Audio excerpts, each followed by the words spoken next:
Reflection में आपका स्वागत है। इस हफ्ते शुक्रवार के दिन पूरा संसार गुड फ्राइडे को मनाएगा, शुभ शुक्रवार को। और इस शुभ शुक्रवार के दिन प्रभु यीशु मसीह की कलीसिया प्रभु यीशु मसीह के क्रूस पर चढ़ाए जाने के विषय में और उसके लहू बहाए जाने के विषय में मनन और अध्ययन करेगी। परंतु ये सिर्फ एक शुभ शुक्रवार के दिन का विषय नहीं है। बाइबल में लिखा हुआ है कि क्रूस प्रभु यीशु मसीह का हमारे लिए सामर्थ है। परंतु कई लोग चाहते हैं कि इस हफ्ते हम लोग प्रभु यीशु मसीह के क्रूस के ऊपर मनन करें। तो आइए इस सोमवार को हम लोग प्रभु यीशु मसीह के क्रूस के ऊपर मनन करेंगे। मेरे साथ निकालिए गलतियों की पत्री, उसका 6वां अध्याय, उसकी 14वीं आयत। हम लोग कुछ अध्याय को लेंगे और जो आज से 2000 साल पहले घटित घटनाएं घटी प्रभु यीशु मसीह के क्रूस के ऊपर, उन सब बातों के ऊपर हम लोग थोड़ी देर मनन करेंगे। तो बाइबल यहाँ पे कहती है 14वीं आयत में, पर ऐसा ना हो कि मैं और किसी बात का घमंड करूं, केवल हमारे प्रभु यीशु मसीह के क्रूस का, जिसके द्वारा संसार मेरी दृष्टि में और मैं संसार की दृष्टि में क्रूस पर चढ़ाया गया हूं।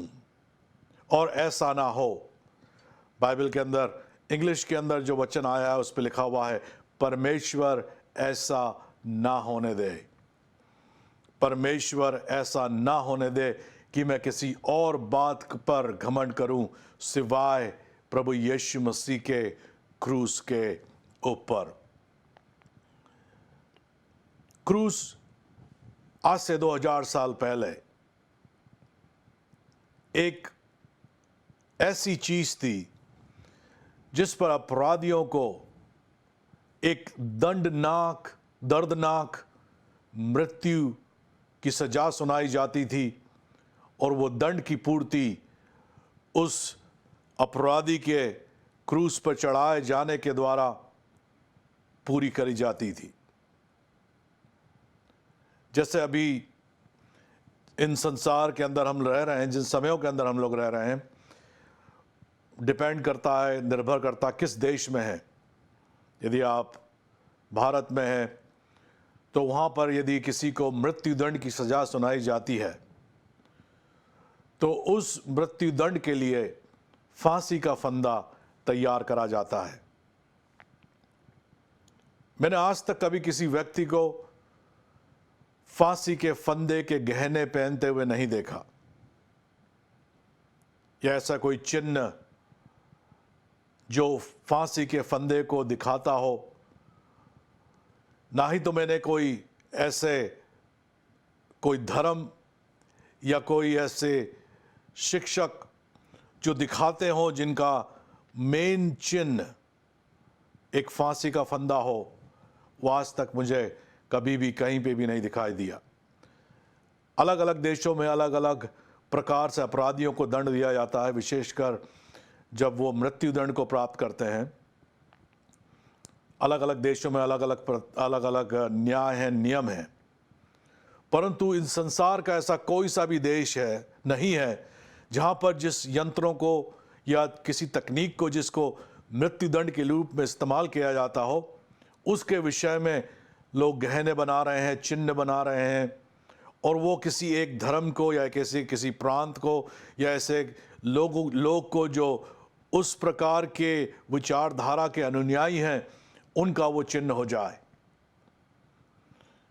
उसी प्रकार से 2000 साल पहले रोमी शासन, जो इस संसार में उन समय में सबसे बड़ा, सबसे ताकतवर, सबसे शक्तिशाली, संपन्न शासन था, वहां पर यदि किसी अपराधी को मृत्युदंड की सजा सुनाई जाती थी तो उस मृत्युदंड को क्रूस के ऊपर पूरा करा जाता था, जो बहुत ही एक दर्दनाक मृत्यु हुआ करती थी, जहां पे व्यक्ति जो अपराधी होता था वो सबके सामने, लोगों के सामने, सबके सामने एक बड़ी पीड़ादायक मृत्यु को वो व्यक्ति प्राप्त करता था। और वो न सिर्फ एक अपराध के दंड को दिखाता था, परंतु दूसरों के लिए एक उदाहरण भी दिखाता था कि यदि तुमने ऐसे ही गलतियां करी, ऐसे ही अपराध करे, तो तुम्हें देख लो कैसे दंड की मृत्यु दी जा रही है। एक दिन तुम्हारा भी हालत इसी क्रूज के ऊपर इसी दर्द के साथ में तुम्हारी मृत्यु हो जाएगी, तुम्हें दंड दिया जाएगा। तो ऐसा क्या हुआ 2000 साल पहले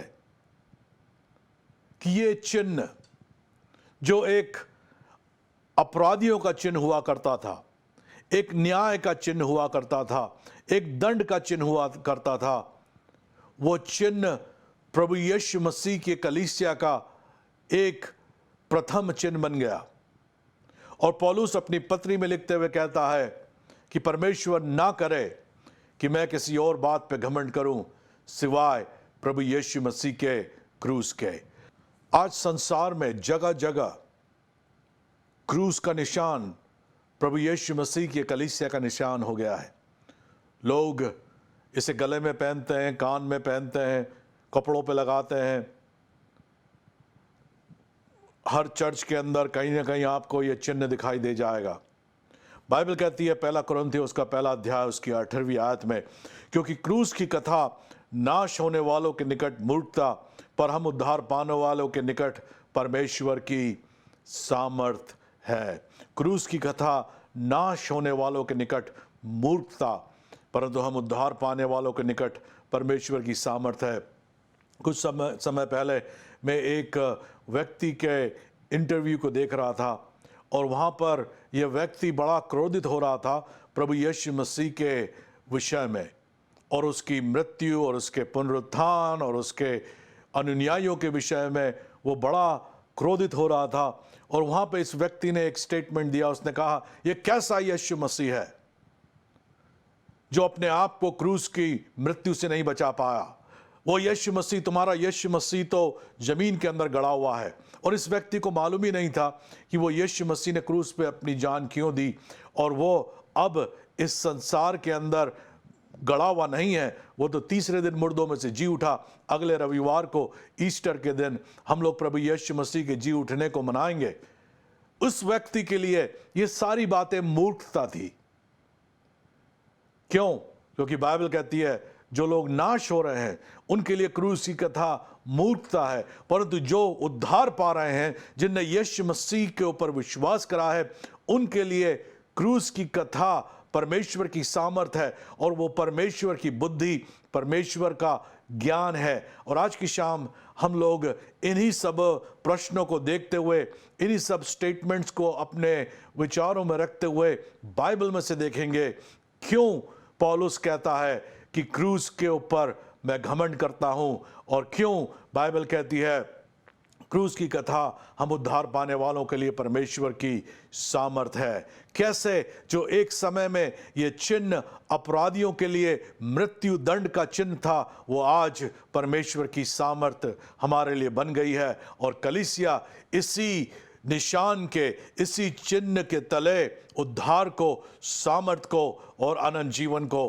प्राप्त करती है। तो आइए आज की शाम थोड़ा और गहराई से हम लोग प्रभु यीशु मसीह के क्रूस के विषय में देखेंगे और हम लोग देखेंगे पुराने नियम से यशाया उसका 53वां अध्याय पहली आयत से। और यहाँ पे बाइबल कहती है, जो समाचार हमें दिया गया उसका किसने विश्वास किया और यहोवा का भुजबल किस पर प्रकट हुआ। यहाँ पे दो प्रश्न चिन्ह है, किसने विश्वास किया और किस पर परमेश्वर की सामर्थ या परमेश्वर का भुजबल प्रकट हुआ। तो उसका उत्तर यही है, जिस व्यक्ति ने इस समाचार के ऊपर, इस क्रूस की कथा के ऊपर विश्वास किया है, उस व्यक्ति के ऊपर परमेश्वर की सामर्थ प्रकट हुई है। और जिस व्यक्ति ने इस क्रूस के ऊपर विश्वास नहीं किया है तो परमेश्वर की सामर्थ उसके ऊपर प्रकट नहीं होगी। कैसी सामर्थ? वह सामर्थ जो हमें पापों का छुटकारा देती है, वह सामर्थ जो हमें उद्धार देती है, वह सामर्थ जो हमें अनंत जीवन देती है, वह सामर्थ जो हमें चंगाई देती है, वह सामर्थ जो हमें छुटकारा देती है, वह सामर्थ जो हमें परमेश्वर की संतान होने का अधिकार देती है, वो सामर्थ जो हमारे जीवन के हर क्षेत्र में हमको विजयी और परमेश्वर के अनुग्रह के द्वारा हर बात में बढ़ोतरी प्रदान करती है। यह वो परमेश्वर की सामर्थ है जो उस क्रूस के सुसमाचार के ऊपर विश्वास करने के द्वारा हमारे जीवन में प्रकट होती है।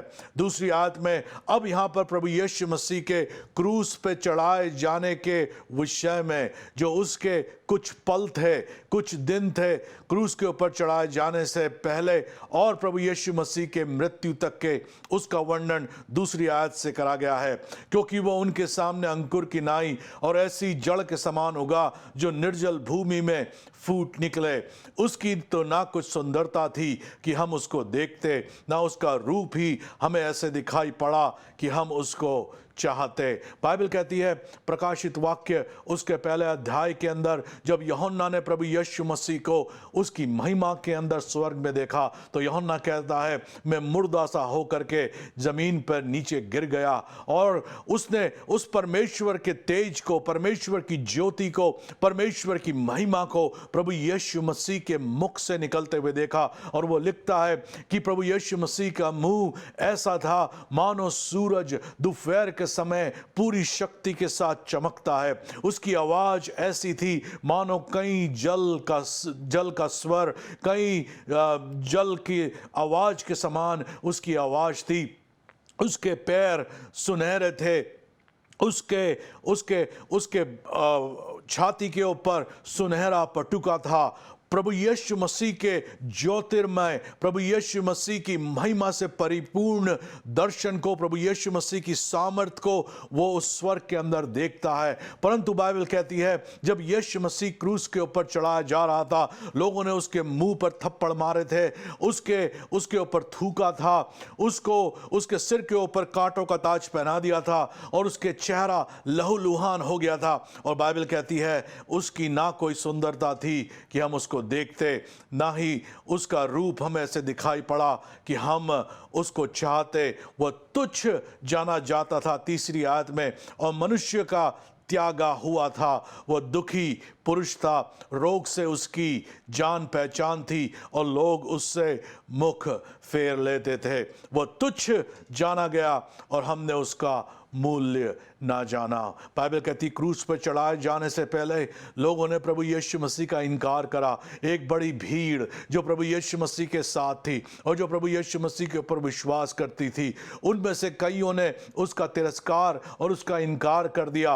और अब प्रभु यीशु मसीह के ऊपर दंड, प्रभु यीशु मसीह के ऊपर बीमारियां, प्रभु यीशु मसीह के ऊपर श्राप, प्रभु यीशु मसीह के ऊपर सब प्रकार की अंधकार की ताकतें जो इस संसार के अंदर प्रचलित हो रही थी, संसार के अंदर संचलित हो रही थी, वो सब प्रभु यीशु मसीह के ऊपर डाल दी गई।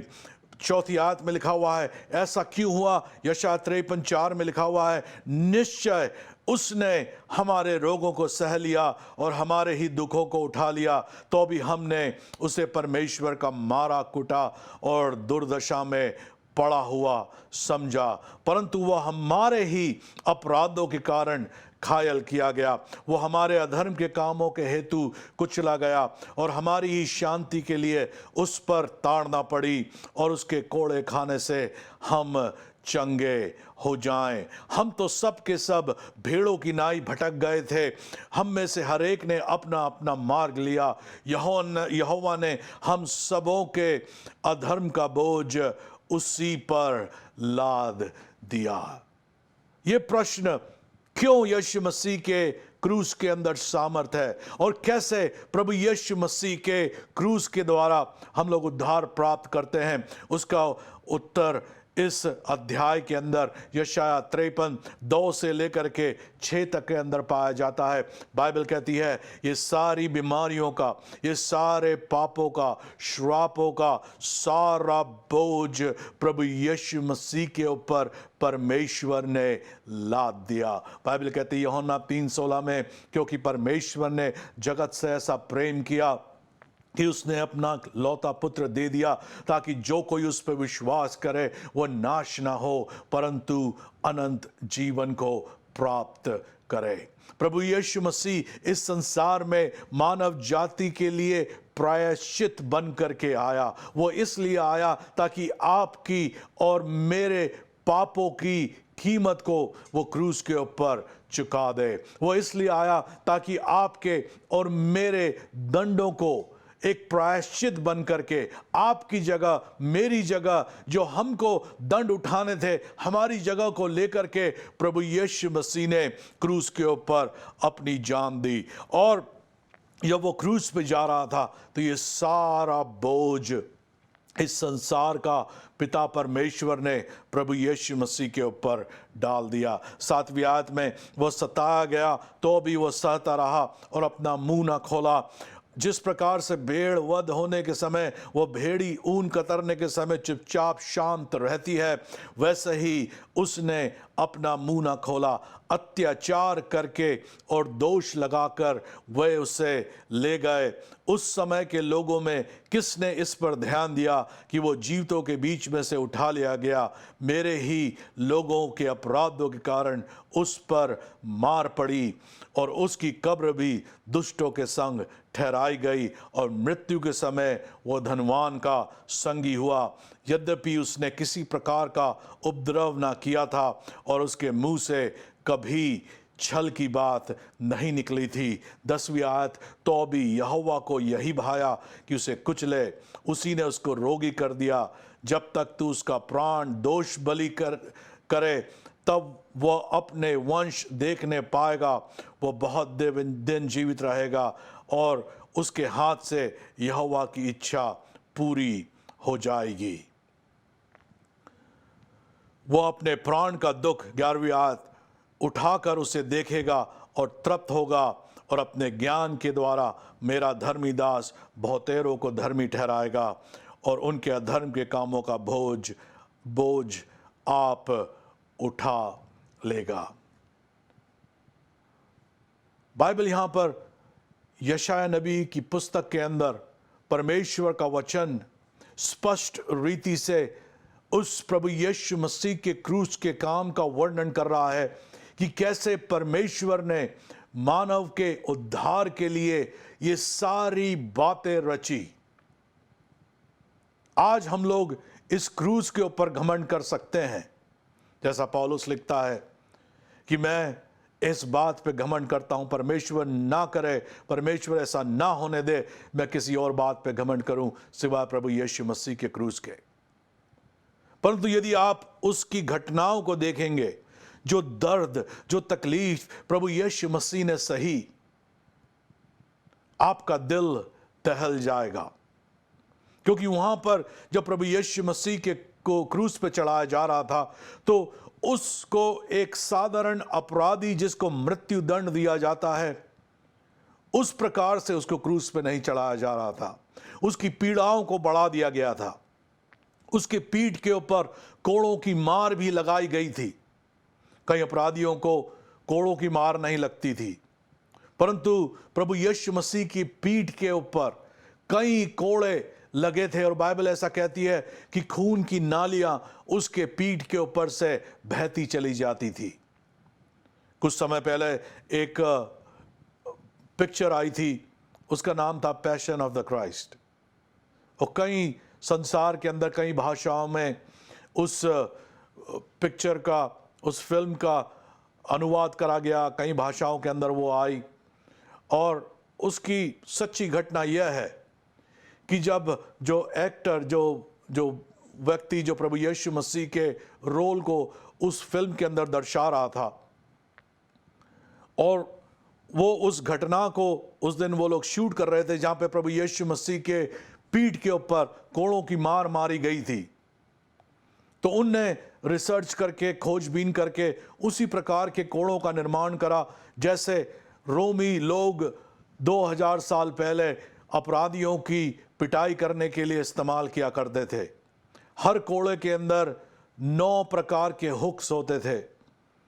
वो मानो 9 पंजे हो, नुकीले और तेज धार के, और जब वो पीठ पे मारा जाता था तो वो 9 की 9 पंजे, 9 हुक पीठ के अंदर जाके गड़ जाते थे, और जब उसे खींचा जाता था तो वो अपने साथ मांस को और चमड़ी को खींच करके बाहर आते थे।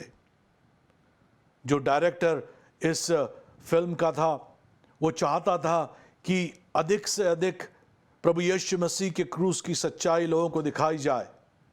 उस एक्टर ने भी कहा, मैं भी चाहता हूं कि हम लोग संसार को दिखाएं कैसा दुख प्रभु यीशु मसीह ने उठाया था। वहां पर उनने क्या करा, उस एक्टर के, उस कलाकार की पीठ के ऊपर कई प्रकार के मजबूत लकड़ी के पुश्ते लगाए, ताकि जब उसके ऊपर कोड़ों की मार मारी जाएगी तो उसके शरीर के ऊपर किसी प्रकार की हानि ना पहुंचे। और मेकअप से उसकी पीठ को, उस कलाकार की पीठ को ढक दिया गया। और जब वो सीन शूट हो रहा था तो दूसरा जो कलाकार था, जो एक रोमी सेना के सैनिक के रूप में उस कलाकार की पीठ के ऊपर हल्के से ही कोड़े मार रहा था। ऐसा नहीं कि जैसा यीशु मसीह के पीठ के ऊपर पूरी ताकत से मारे गए थे। ये तो एक फिल्म की शूटिंग चल रही थी, तो हल्के से ही उसने उस कोड़े को इस कलाकार की पीठ के ऊपर मारा। अब जब उसने पीठ पर कोड़े को मारा तो 8 जो उसके पंजे थे, जो हुक्स थे, वो जाकर के उस नकली पीठ के ऊपर जो ये कलाकार के ऊपर बनी हुई थी उस पे चले गए, परंतु एक पंजा उसके साइड में जाकर के लग गया। और जैसे ही इस कलाकार ने, जो रोमी सैनिक था, इसने उस कोड़े को हटाया तो एक पंजे में से तकरीबन 2.25 इंच का मांस का टुकड़ा उस कलाकार के साइड से बाहर निकल करके आ गया, और खून की नदियां उसमें से बहने लगी।